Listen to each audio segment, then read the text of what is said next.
for inviting me. It shows indeed that they are promoting the gender equality, which is SDG 5. Can we put our hands together for them? All right.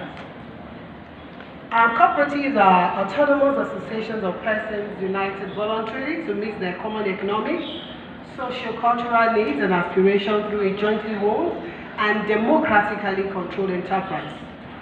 Nigeria, for you, is an African country on the Gulf of Guinea, and Ogun State, with an estimated population of 5,760,811 as of 2019, is in the southwest Nigeria and was created in 1976. It has been very active with cooperative movement. The SDGs are 17 goals with targets and indicators set by the United Nations General Assembly in 2015 to be achieved in 2030. The goals are broad-based, interdependent, and required collective effort by all to achieve. And I think the cooperatives have a role in this. The roles of cooperatives in SDGs, I would like to just mention just a few before I will zero down in onto my own major report. Savings and credit cooperative provide financial capital. Agri cooperatives support farmers to generate income. Consumer cooperatives supplies cheap quality household commodities. Housing cooperatives also provides affordable housing. And we have different kinds of hybrid cooperatives which provide home rental services, real estate business, transport, oil and gas business, and others for profit. But this review, which I'm presenting, we consider only the SDG 5, 8, and 11, and it's not just limited to that. The SDG 5, which is gender equality, according to the goals, to achieve gender equality and empower all women and girls. And I must say that this conference has actually promoted that. The target is to whether or not legal frameworks are in place to promote, enforce and monitor equality and non-discrimination on the basis of sex. You can see that for this session we have a woman as the head of this. Let's give them a round of applause for that. And also a woman presenting. We are indeed promoting, and I'm sure very soon we will achieve the SDG goal 5. We also need to, one of the indicators which I actually used for this study is to undertake reforms to give women equal right to economic resources, as well as access to ownership and control over land and other forms of property, financial services, inheritance and natural resources in accordance with national laws. Of course, in Ogun State, I want to quickly tell you that I've been a board member of the cooperative movement at the Apex for many years now.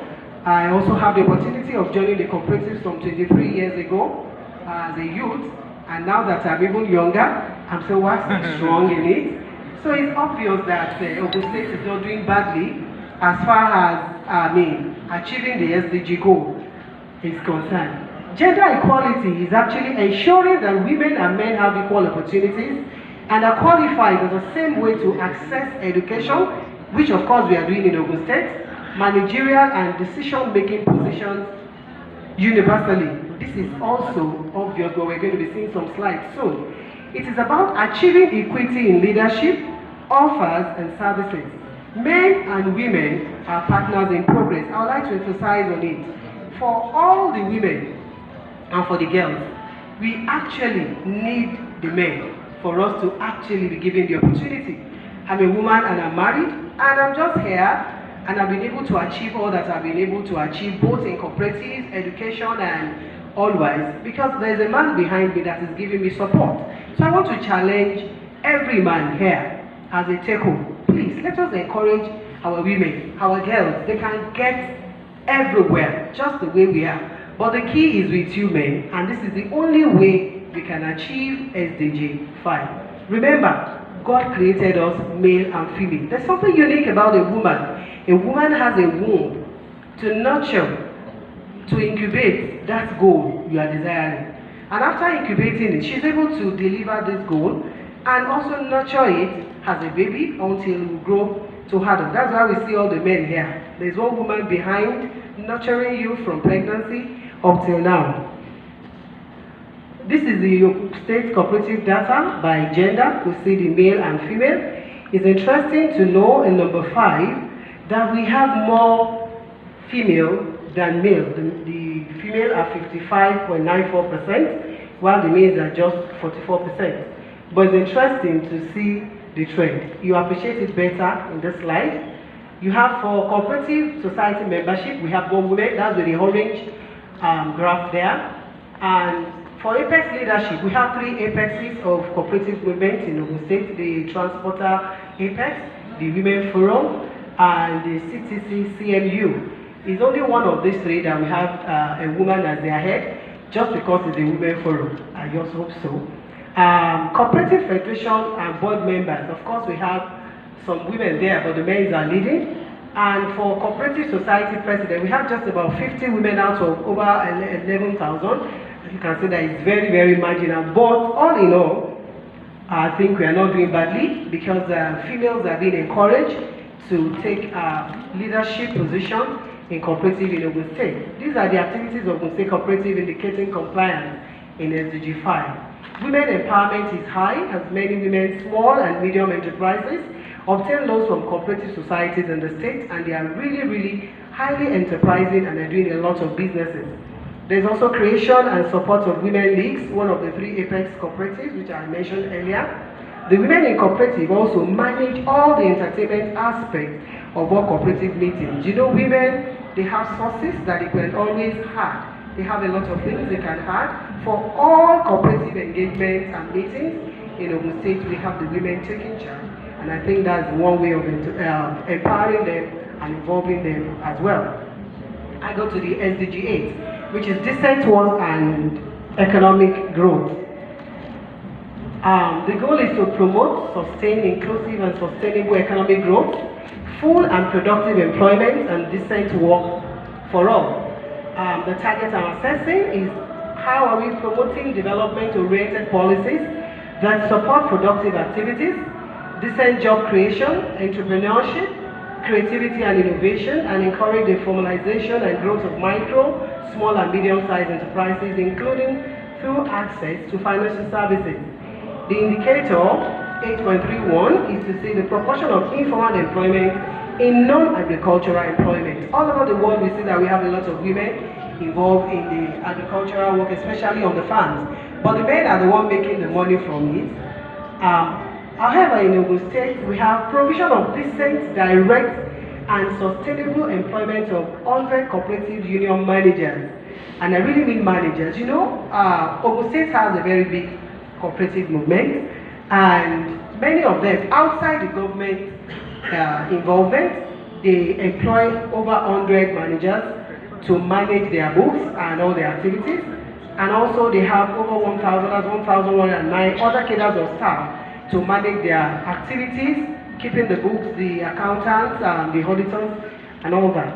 Loans and encouragement of formalization and growth of micro, small, and medium-sized enterprises is also very, very active and aggressive.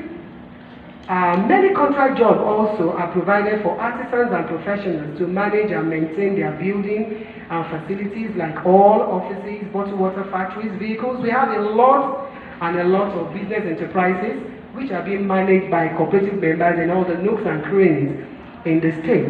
And of course, this is telling us that Ogun State is not really doing badly in this aspect.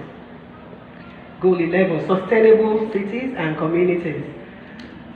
This is to make cities and human settlements inclusive, safe, resilient, and sustainable. The target I'm looking at is that by 2030, we must ensure access for all to adequate, safe, and affordable housing and basic services, and upgrade slums. The indicator we're looking at is the proportion of urban population living in slums, informal settlements, or inadequate housing. So what are the activities of Ogun State Cooperative? Many cooperatives in Ogun State have provision for home ownership loan with little interest and repayment over 30 months in the cooperative housing estate. At this point, I would like to tell you that immediately I finished from the university, I'm a pharmacist. So during my internship, I had the opportunity of joining a cooperative, that's some 23 years ago.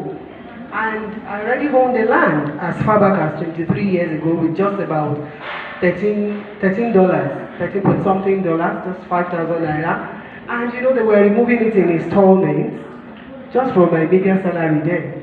So that made me a proud householder, you know. And this can only be done by the cooperative, not even by individual or others. You know, you won't even know that you are just depositing that much, and this has gone a long way in making a lot of people, including artisans, bricklayers, Okada riders, creating their own estates, building their own houses from loans from cooperative.